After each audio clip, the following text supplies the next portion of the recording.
Boa noite, amados. Hoje nós perdemos o locutor oficial, né? Ele está no retiro de pastores. A gente está indo amanhã. O pregador oficial. Pregador. Mas quem fala é o... Amém. É uma alegria estarmos aqui. Boa noite. O Senhor nos conduza nesse tempo, segundo a sua vontade. A gente hoje vai falar de um assunto muito interessante, Mateus 24, coisa que a gente quer sempre saber, né? A volta do Senhor, quando o Senhor voltará. E a gente vai estar refletindo, meditando neste capítulo, e é com alegria que a gente pode estar aqui aprendendo, conhecendo e compreendendo a vontade do Senhor. Talvez a gente não tenha todas as respostas, ou não teremos as respostas que a gente tanto deseja e que tanto sonha. Amém? Narlo, você pode nos dar a honra?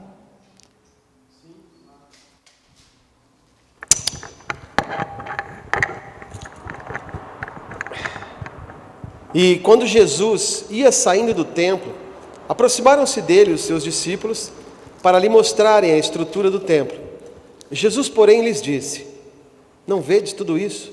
Em verdade vos digo que não ficará aqui pedra sobre pedra que não seja derribada. E, estando assentado no Monte das Oliveiras, chegaram-se a ele os seus discípulos em particular, dizendo: dize-nos quando serão essas coisas e que sinal haverá da tua vinda e do fim do mundo.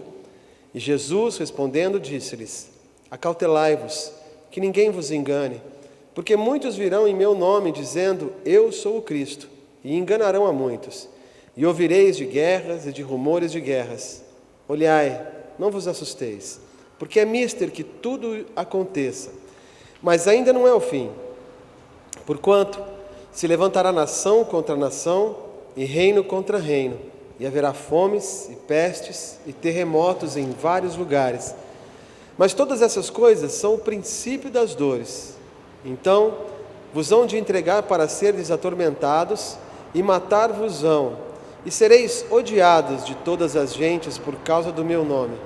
Nesse tempo, muitos serão escandalizados, e trair-se-ão uns aos outros, e uns aos outros se aborrecerão.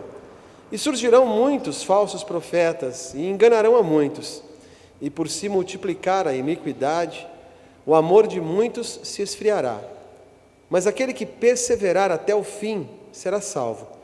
E este evangelho do reino será pregado em todo o mundo, em testemunho a todas as gentes, e então virá o fim. Quando, pois, virdes que a abominação da desolação de que falou o profeta Daniel está no lugar santo, quem lê que entenda. Então, os que estiverem na Judéia, que fujam para os montes. E quem estiver sobre o telhado, não desça a tirar alguma coisa de sua casa. E quem estiver no campo, não volte atrás a buscar as suas vestes.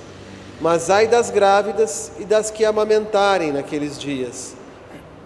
E orai, para que a vossa fuga não aconteça no inverno, nem no sábado, porque haverá então grande aflição, como nunca houve desde o princípio do mundo até agora, nem tampouco haverá jamais.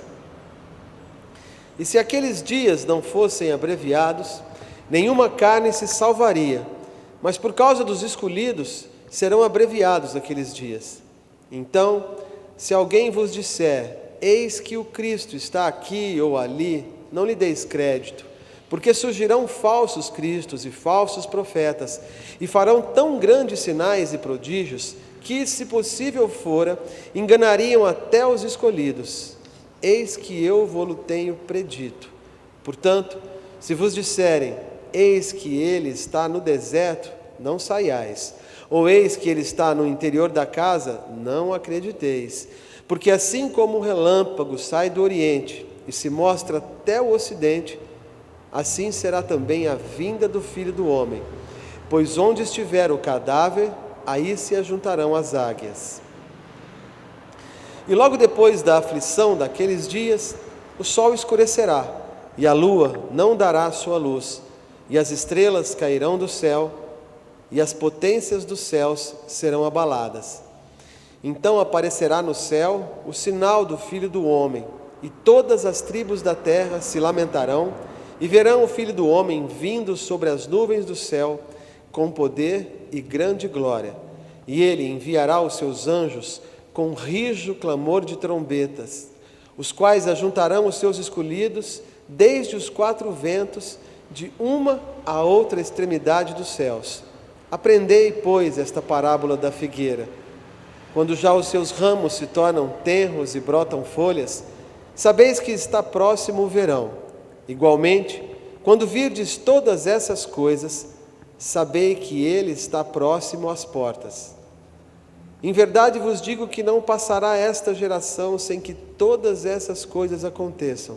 O céu e a terra passarão, mas as minhas palavras não hão de passar. Porém, daquele dia e hora, ninguém sabe, nem os anjos dos céus, nem o Filho, mas unicamente meu Pai. E como foi nos dias de Noé, assim será também a vinda do Filho do Homem.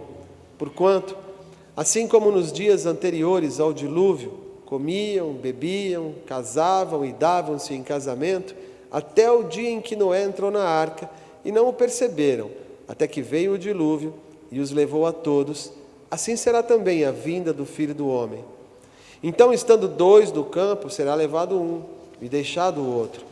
Estando duas moendo no moinho, será levada uma e deixada outra. Vigiai, pois, porque não sabeis a que hora há de vir o vosso Senhor. Mas considerai isto: se o pai de família soubesse a que vigília da noite havia de vir o ladrão, vigiaria e não deixaria que fosse arrombada a sua casa.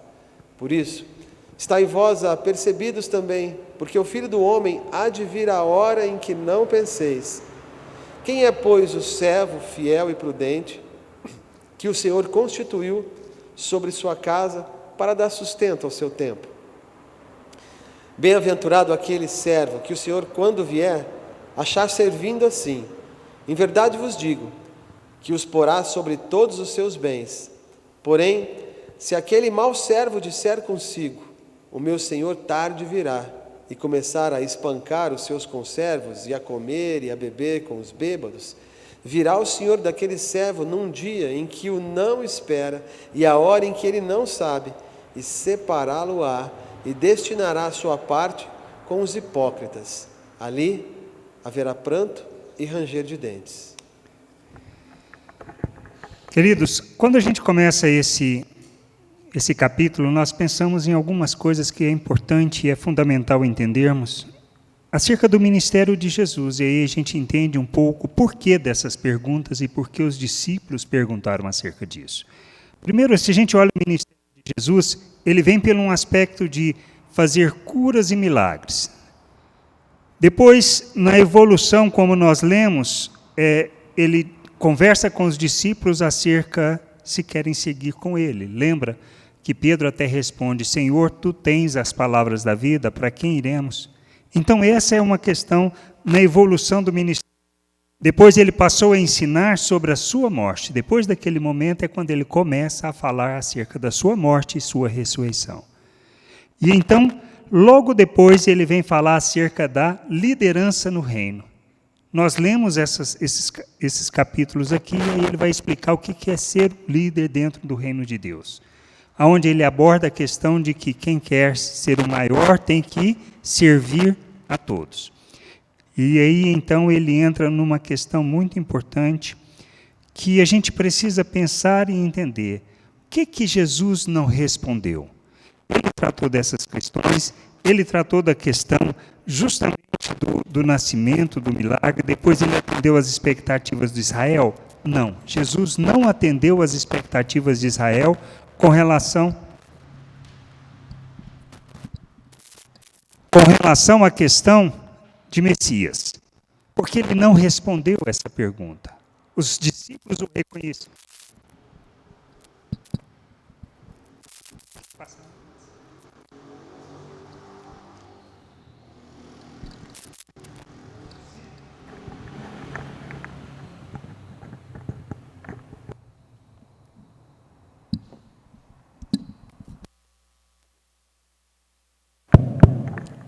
Pronto. que ele, durante a sua jornada e durante o seu processo de ensino, ele falou acerca do reino de Israel no que tange a restaurar o reino? Não, ele não abordou essa questão. Em todo o seu ministério, ele abordou um reino secreto, um reino que falava de uma outra realidade, um reino invisível. Falava de servir, falava de ajudar uns aos outros. Falava de expressar as misericórdias de Deus, mas ele não falava acerca daquilo que eram as promessas. E a gente aborda essa questão. Então, o que aconteceu nessa evolução dessa conversa? Depois dele fazer tudo isso, ensinar sobre isso, falar sobre o reino invisível, o relacionamento secreto com Deus, a abordagem, ele começa a fazer uma abordagem mais radical das Escrituras, que nós acompanhamos e vimos. E na sequência, ele entra num processo de quê? De hostilidade com os líderes religiosos. Ele passa por aquilo, os líderes religiosos começam a questionar a ele, ou colocá-lo em situações para ver justamente como ele responderia e procuravam maneiras de pegá-lo em algum ponto. E aí gerou o quê? Gerou a confrontação e a observância da tradição, aonde entra a questão da discussão sobre o sábado. Jesus curou no sábado, tudo, e os religiosos começam a questionar isso. E aí, então, Jesus entra, que foi na semana passada, no capítulo 23, na questão da acusação dos religiosos, já falaram acerca da sua hipocrisia. E é essa questão que aborda. Logo depois de abordar isso, de ensinar sobre isso, é o que nós começamos. Então, quando Jesus, lá no versículo, ia saindo do templo, aproximaram-se dele os seus discípulos para lhe mostrarem a estrutura do templo. Jesus, porém, lhes disse: não vedes tudo isso? Em verdade vos digo que não ficará aqui pedra sobre pedra que não seja derribada. Qual é o aspecto fundamental? Os discípulos queriam chamar a atenção para a construção, para aquilo que era aparente, para aquilo que era coisas que homens estavam fazendo, no sentido de mostrar e revelar um Deus. O que acontece? Quando a gente conhece, só por curiosidade, quando a gente fala acerca do templo, tudo logo no início, quando saíram do Egito, a tenda, ela era de quê? Ela era de tecidos. Ela é algo com muita característica de ser temporário, não definitivo. E tudo aquilo que Deus estava dando, em termos de lei, de ensinamento, era algo temporário, era sombra daquilo que haveria de vir. Então entra neste aspecto. Aí Davi vem e coloca no seu coração o desejo de construir o templo, e Deus diz que poderia fazer, mas ele não iria construir. Quem iria construir seria seu filho. E qual é a grandiosidade desse templo? Quando a gente lê lá em Salomão, durante a construção do primeiro templo, que foi em 832 a.C., ele levou 7 anos para ser construído. Israelitas foram envolvidos 30.000 pessoas. 30.000 israelitas que eram enviados de 10 em 10 mil para Tiro para retirar madeira e fazer o trabalho fora. Então, de 10 em 10 mil, ou seja, a cada 3 meses, 10.000 pessoas sempre iam para fora para fazer aquele serviço de buscar e trazer madeiras para o templo e todo o que precisava. Que mais usou para construir? Só para se ter uma ideia, por exemplo, foram 80.000 cortadores de pedra. Porque na construção não se bateu nada. Tudo era cortado fora, tudo feito à medida e simplesmente colocado lá no templo. Então, 80.000 trabalhadores. Isso está lá em 1 Reis. O que mais a gente via? Eram 70.000... e esses 80 e esses 70.000, que eram 70.000 que não eram israelitas, trabalharam na construção do templo e na movimentação das pedras. E você tinha, por exemplo, 3.300 encarregados da obra. Então, assim, esse templo realmente era alguma coisa muito significativa e muito grande. Esse templo foi destruído. Quando, na época da dispersão, que eles foram enviados primeiramente para a Babilônia, depois a Pérsia tomou conta tudo, e com Ciro foi novamente um processo de construção do segundo templo. Esse segundo templo ele foi construído no ano 500, começou no ano 587. No ano 587 foi quando houve a destruição do primeiro templo por Nabucodonosor. E a reconstrução foi ordenada em 539 pelo imperador Ciro, da Pérsia. E esse processo de reconstrução demorou muito, porque foi autorizado, depois teve um processo de ter que parar por causa de em volta, das pessoas em volta que estavam contestando, até que no livro de Esdras a gente lê acerca deste processo de volta da construção com Dario e quando terminou. Esse templo permaneceu, em Herodes ele fez uma reforma, e esse templo novamente veio a ser destruído, e a gente vai falar um pouquinho mais sobre isso no ano 70 depois de Cristo. Então Jesus falou acerca disso, que aquele templo, aquelas pedras que estavam ali, seriam tudo derribados.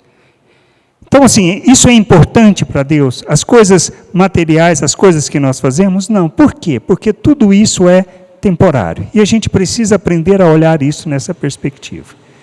Tendo eles saído daquele lugar, saído do templo, eles foram para o jardim, lá para o Monte das Oliveiras. Lá no versículo 3 diz assim: estando assentado no Monte das Oliveiras, chegaram-se a ele os seus discípulos, em particular, dizendo: dize-nos, quando serão essas coisas? E que sinal haverá da tua vinda e do fim do mundo?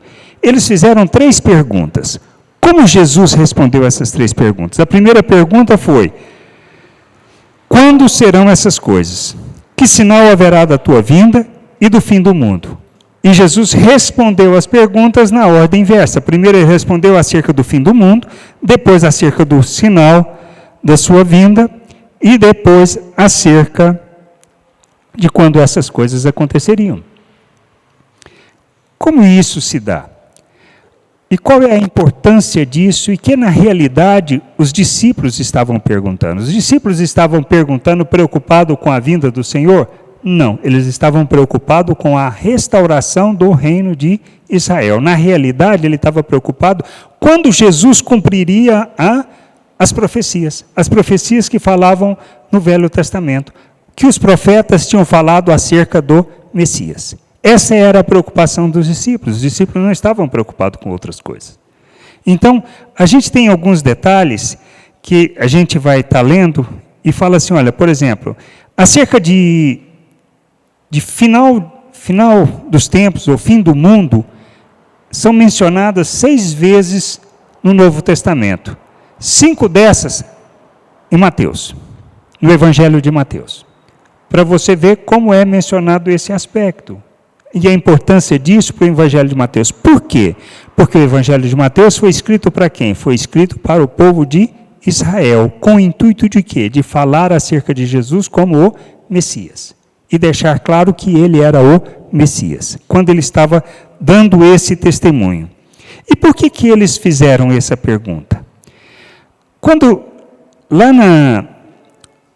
os escritos judaicos do século II, eles tratam as eras mais ou menos da seguinte maneira: a era presente, o período seguinte, que seria iniciado com o Messias, e a era vindoura, que era acerca de um mundo vindouro. Então, para o judeu, para o israelita, para o judeu verdadeiro, ele ainda espera quem? Ele ainda espera a próxima era, que é a manifestação do Messias. Para aí, então, vir a última era, que é o novo mundo. Dá a entender, então, ou seja, que eles estavam preocupados com Jesus? Não, a preocupação deles era simplesmente com a restauração do reino de Israel. Se vocês se lembram, Israel estava debaixo do jugo romano. E eram governados, bem dizer, por pessoas, embora fossem israelitas, nem sempre, você tinha sempre os governadores romanos que tomavam conta da província. O que eles queriam? Se libertar do jugo romano. E o que acontece? Os discípulos perguntam acerca disso. E a última vez que os discípulos perguntam acerca disso? Não. Jesus morre, ressuscita, anda aquele tempo todo com eles. Quando ele vai subir aos céus de novo, o que os discípulos perguntam? É este o tempo de restaurares o reino de Israel? O que Jesus responde para eles? Não vos compete saber nem tempos e nem épocas. Por quê? Porque o nosso desafio e o que nós precisamos entender é acerca desse reino que Deus quer que a gente viva e experimente de fato neste mundo. E faça aquilo que seja a vontade de Deus. Amém? Então, no versículo, respondendo à primeira pergunta, na realidade, a última pergunta, que é que sinal haverá do final do mundo, Jesus começa respondendo, a partir do versículo 4, essa questão. Ele diz assim: Jesus respondendo disse-lhes: acautelai-vos para que ninguém vos engane, porque muitos virão em meu nome dizendo: eu sou o Cristo, e enganarão a muitos. E ouvireis de guerra e rumores de guerra.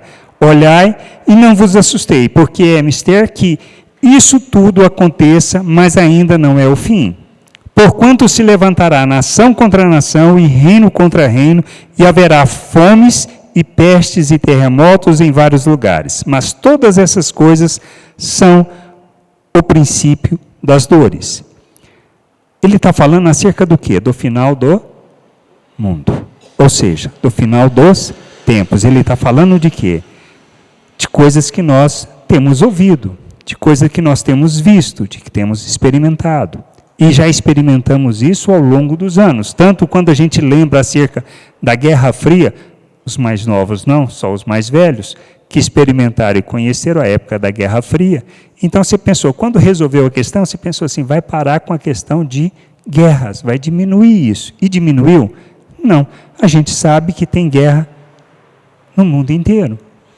Então esses são sinais que estão acontecendo e que acontecem acerca do final do mundo. O que nós precisamos entender é que este processo é um processo que não está segundo aquilo que é a nossa expectativa, porque a nossa vontade é que tudo seja muito claro e definido, e é assim que Deus operou? Não, Jesus não fez isso.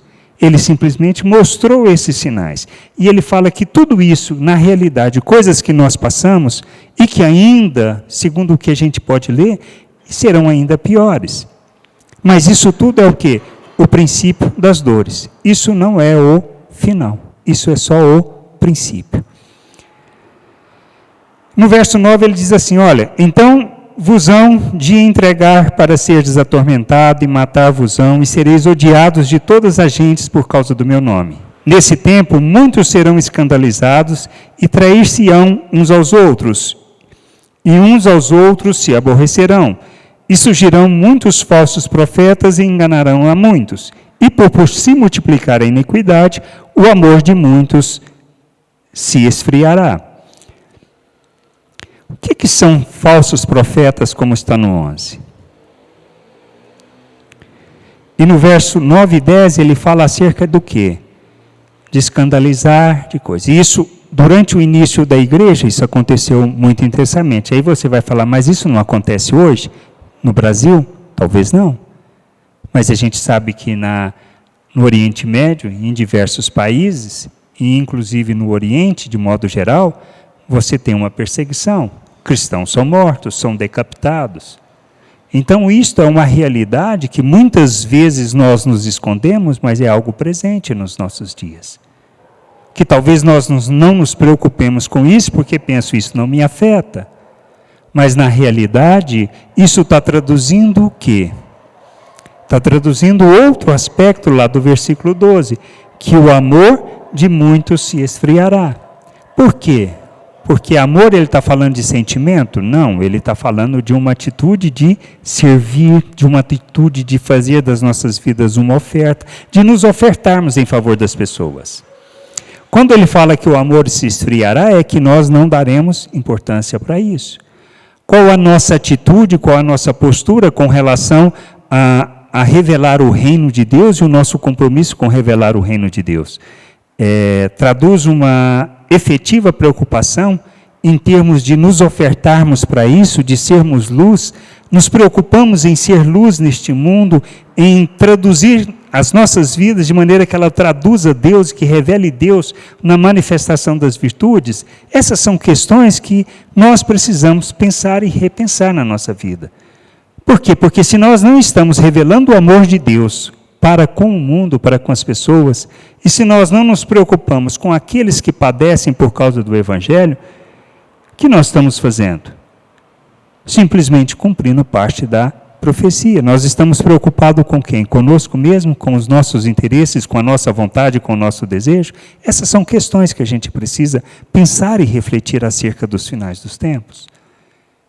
Porque é disso que Jesus está falando. O que são falsos profetas?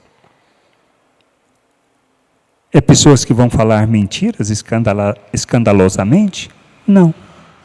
São pessoas que estão pregando e falando sofismas. O que são sofismas? Sofismas são aquilo que parece ser verdade, tem um fundamento de verdade, mas existe um pouquinho de mentira. E que muitas vezes nos pregam. E eu preciso, por isso, conhecer as Escrituras para não deixar me envolver por isso e nem cair nisso. Essas são questões que estão cercando. E na época também do início da igreja, até o ano 100, surgiram falsos profetas para chuchu e surgiram várias heresias. Essa é uma questão que teve muito no início da igreja e existe muito hoje, muita heresia, muito ensino que não traduz o evangelho. Esses são os falsos profetas. Eles não falam de Cristo? Não, eles falam de Cristo. Mas eles falam numa perspectiva que não traduz o evangelho, de oferta, de amor. Muitas vezes tem mais uma preocupação de ensinar acerca de como você ser boa pessoa, de como você pensar positivamente, de como você agir, que você é importante, que você é que precisa ser destacado. E o evangelho não fala acerca disso. Nós precisamos entender quem nós somos em Deus, a nossa identidade com o Pai, que Ele nos fez nova criatura. Mas o foco não é nós, não somos nós. O foco que nós temos que entender é a vida das pessoas. Que a nossa vida tem que ser traduzida numa oferta no sentido de revelar as virtudes de Deus, andarmos neste mundo como Cristo para que as pessoas possam ter a possibilidade de conhecer o Pai. Porque se não for assim, na realidade o que nós estamos fazendo, nós não estamos agindo como nós precisamos. Nos falta entendimento e discernimento. Por isso que o amor, ele fala no final, o amor esfriará. Esfriará por quê? Porque as pessoas serão egoístas. E se nós acompanhamos o mundo, não amadurecemos e acompanhamos o mundo, nós simplesmente traduzimos o pensamento natural. E essa é uma questão que a gente precisa refletir. E isso tem envolvido neste processo de final do mundo. Aí ele diz, mas aquele que perseverar até o fim será salvo. E este evangelho do reino será pregado em todo o mundo em testemunho a todas as gentes, e então virá o fim. Esses são um dos aspectos que Jesus falou acerca de pregar o evangelho por todo o mundo. E todo mundo já ouviu do evangelho? Poucas exceções. Poucas exceções. E a gente precisa entender que quando se fala realmente que está chegando, por quê? Por causa desses detalhes. Do envolvimento disso, do surgimento desses vários sofismas que tem, dessas pessoas que pregam algo que não tem nada a ver com o evangelho, acerca do esfriar do amor, em termos de sermos oferta e fazermos da nossa vida oferta em favor das pessoas, e principalmente porque o evangelho está sendo pregado. E aí ele entra num detalhe muito especial. Ele fala assim, lá no verso 15, quando, pois, virdes que a abominação da desolação, de que falou o profeta Daniel, está no lugar santo, quem lê, que entenda. Ele está falando do quê? Existem duas linhas de pensamento. Tá? Esse versículo que ele refere em Daniel, está lá em Daniel 8:13, 9:27, 11:31 e 12:11. Ele está mencionando acerca justamente dessa abominação. Isso foi algo que aconteceu na destruição de Jerusalém, na destruição do templo com o general Tito, romano, que foi lá e destruiu tudo, e destruiu inclusive o templo. Alguns acreditam que sim. Tem outras pessoas que entendem que não. Então isso é teoria, que as pessoas não conseguem explicar exatamente. Mas existem essas duas linhas de pensamento, que isso foi alguma coisa que já aconteceu. E tem uma linha de estudiosos que diz que não aconteceu ainda, que isso ainda irá acontecer. Então, assim, a primeira teoria diz que foi na queda, e é difícil interpretar como o cerco romano como um sacrilégio, como algo que profanou o lugar sagrado. E já a alternativa diz que o fim do mundo, a grande aflição, a abominação da desolação, é um ato a ser cumprido, é o anticristo, o homem do pecado, um rei que fará conforme a sua vontade. Então, existem essas duas linhas. Isso faz diferença para nós? Essa é uma questão que a gente precisa refletir. Já aconteceu ou vai acontecer? Isso tem problema? O que Jesus está ensinando para os discípulos e que nós precisamos entender, que é independente do que seja, se já aconteceu ou se vai acontecer, a gente precisa lembrar de alguns fatos. Primeiro, Jesus se afastará. Foi o que aconteceu.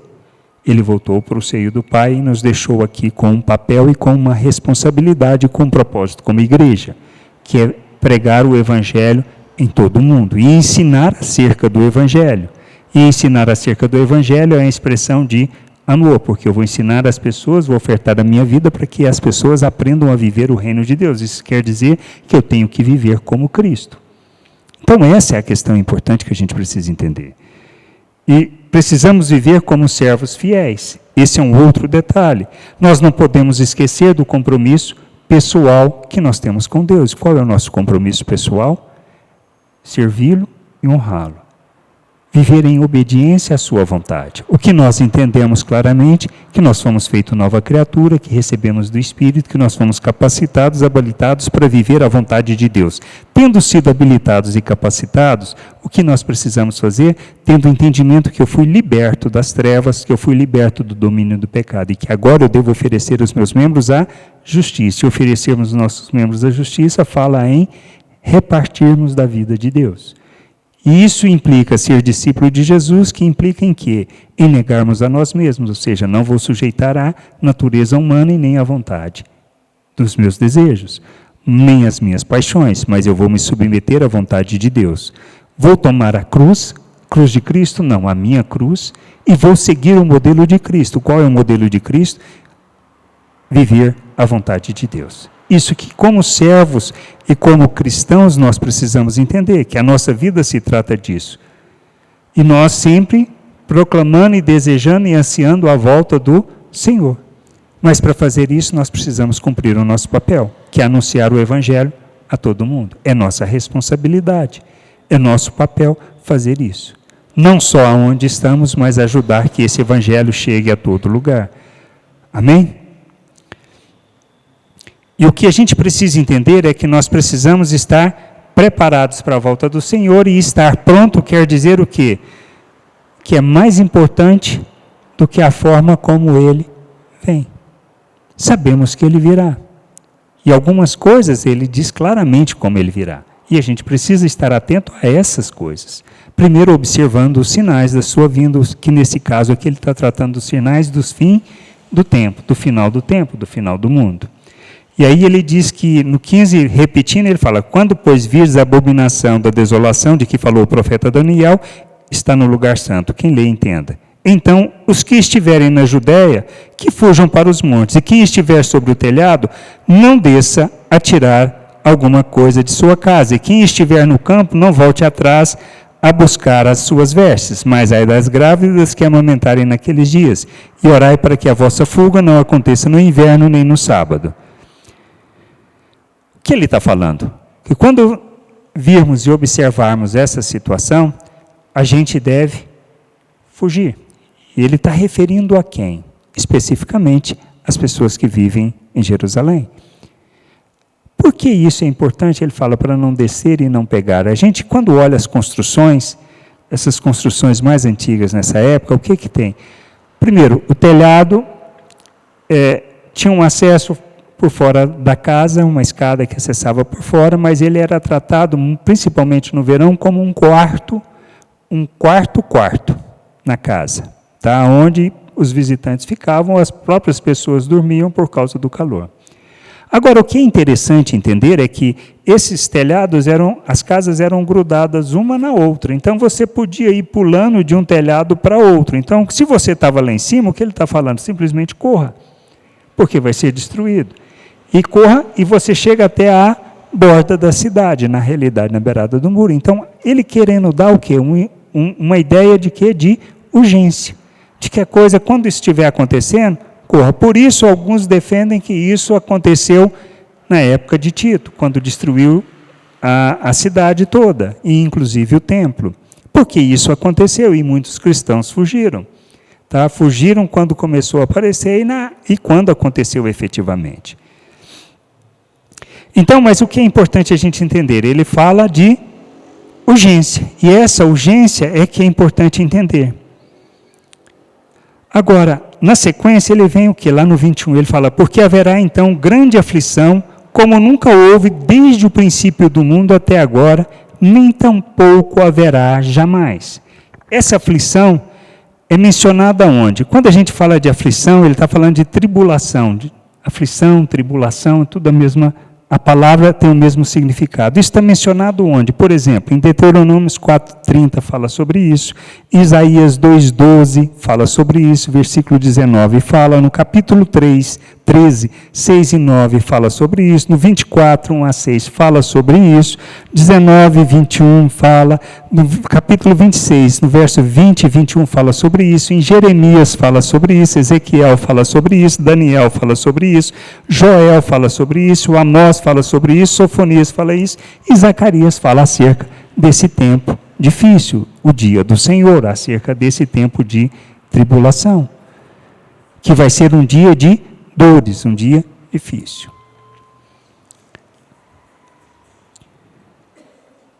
E ele fala o seguinte acerca deste final. E se aqueles dias não fossem abreviados, nenhuma carne se salvaria, mas por causa dos escolhidos serão abreviados aqueles dias. Então, se alguém vos disser, eis que o Cristo está aqui ou ali, não lhe deis crédito, porque surgirão falsos cristos e falsos profetas e farão tão grandes sinais e prodígios, que se possível for, enganariam até os escolhidos. Eis que eu vou tenha predito. O que é importante destacar?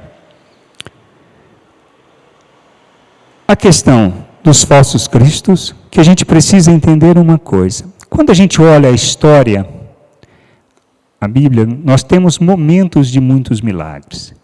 O momento onde Deus operou muito milagre foi no Êxodo e na conquista da terra. Depois, outro momento muito importante de milagre, ele teve quando? Na época de Elias e Eliseu. Depois, Jesus foi quando fez muito milagre e o início da igreja teve muito milagre. Depois houve um processo e vai ter uma quarta etapa, ainda uma quarta fase, de muito milagre. Só que esses milagres agora estão relacionados a quê? A falsos profetas. O que acontece normalmente no uso e quando você olha a história e você vê que foi um momento, muitas vezes, ou de reavivamento, tá? Ou de trazer uma revelação acerca da vontade de Deus. É o caso de Êxodo, é o caso de Eliseu, e Elias e Eliseu. O que estava acontecendo na época de Elias e Eliseu? Havia um esparramar do ensino religioso acerca de Balaíns. Acabe era rei, Zorobabel a rainha, ela dominava e ela trouxe muito desses profetas de Balaíns. Se vocês se lembrarem daquele evento, daquela situação, onde Elias declarou que não iria chover na terra por 3 anos e não choveu, tá? Até o dia que ele voltou, apareceu, e aí num evento onde ele chama todos os profetas de Balaim, fala para o rei chamar, e eles orarem, rezar para que mandasse descer fogo do céu. E Elias vai, além de tirar sarro neles, e eles não conseguem nada, e no momento que ele vai fazer, ele faz o quê? Ele simplesmente manda jogar água, tudo, e só clama ao Senhor e desce fogo e consome. Então é um momento de restauração. Jesus veio para revelar acerca do reino, e ele fez muitos milagres, e o início da igreja aconteceu por causa disso. E o quarto momento que terá momento também de muito milagre, como fala aqui. Mas, o que é importante, grandes sinais e prodígios, que se fora possível, enganariam até os escolhidos. O que nos leva a não sermos enganados? Conhecermos as Escrituras, o conhecermos a vontade de Deus e entendermos que a gente deve olhar os frutos produzidos, a vida das pessoas, como está acontecendo. Então, esses são aspectos importantes da nossa vida que a gente precisa entender. E, tendo Jesus respondido essa questão, aí entramos do verso 26 ao 34, que fala: que sinal haverá da tua vinda? Que é a segunda pergunta que eles fizeram. E aí Jesus começa respondendo: portanto, se vos disser, eis que ele está no deserto, não saiais.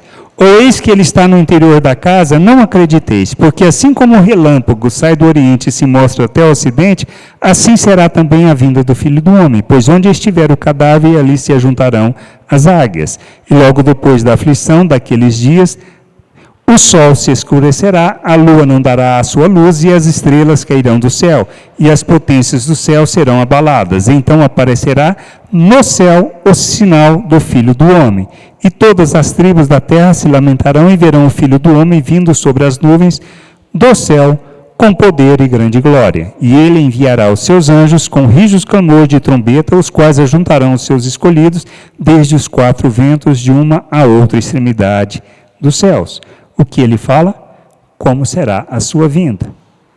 Será de qualquer maneira? Não, será visível e nós não podemos ter dúvida. Então, se alguém falar que Jesus está ali, não está. Por quê? Porque será visível para todos nós. Como será isso?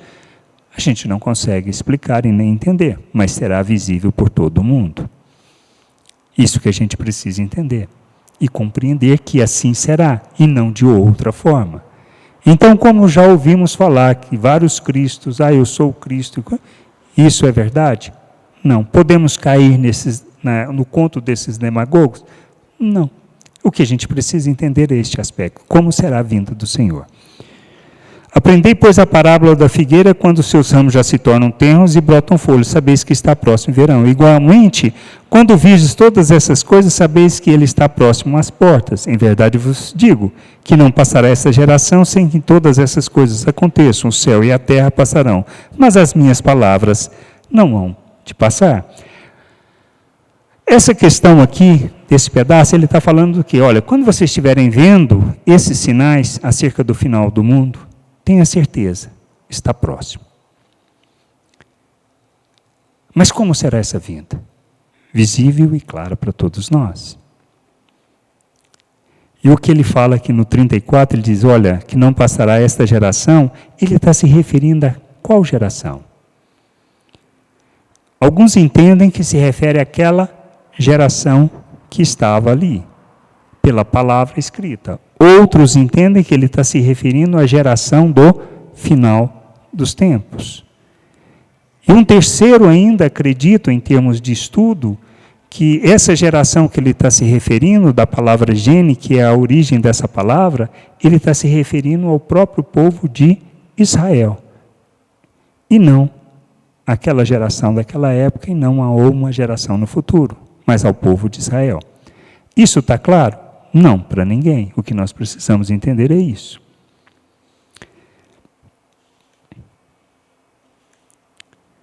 Aí ele diz no 36, porém daquele dia e hora, ninguém sabe, nem os anjos do céu, nem o Filho, mas unicamente meu Pai. E como foi nos dias de Noé, assim também será na vinda dos filhos do homem, porquanto assim como nos dias anteriores ao dilúvio comiam, bebiam, casavam e davam-se em casamento, até o dia em que Noé entrou na arca, e não o perceberam, até que veio o dilúvio e levou a todos, assim também será a vinda do Filho do Homem. Então esse é o aspecto que a gente entra na terceira pergunta, a resposta à terceira pergunta. Quando serão essas coisas? Quando será? Nós não sabemos. Jesus não sabe? Até aquele momento deixou. Se ele sabe hoje, não nos falou. A gente precisa entender esses aspectos, que isso vai ser determinado pela vontade do Pai. Em que momento? Por isso que é sempre a pergunta, quando é que vai restaurar o reino de Israel? Nós não sabemos, mas sabemos que será na vinda do Senhor. A vinda do Senhor nos interessa, por isso que a gente sempre clama, Maranata, vem Senhor Jesus. Por quê? Porque é o nosso desejo. Por quê? Porque queremos participar da nova era, ou seja, do novo mundo. E é nesse momento que ele restaura também o reino, que ele aparece como Messias efetivamente. Aquilo que o povo estava esperando em termos das promessas do reino institucional. Por isso ele fala no 40, 41, estando dois no campo, será levado um e deixado o outro, estando duas moendo no moinho, será levada uma e deixada a outra. Ele está abordando que questão? A questão de como era o trabalho lá. Muitas vezes, assim, um pode ser levado, o outro não, porque todo o trabalho no Oriente, normalmente, era desenvolvido com duas pessoas. É sempre mulheres trabalhando junto, pai e filho trabalhando junto, tudo. Então, essa questão ele está abordando. E pode ser um levado e o outro não. A questão desse processo de arrebatamento que a gente fala. Então, é um aspecto importante, a gente precisa lembrar disso. O que a gente precisa entender, que isso vai acontecer o quê? E como e de que maneira? Normal, como foi na época do dilúvio. É o que o mundo faz, vai vivendo sua vida.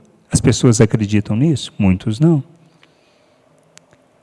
Quem faz a diferença nisso é uma questão de impor? Não, é uma questão de conhecer a Deus e compreender a sua vontade. E o que nós precisamos entender é isso. O nosso papel neste mundo é importante, a maneira como nós vivemos.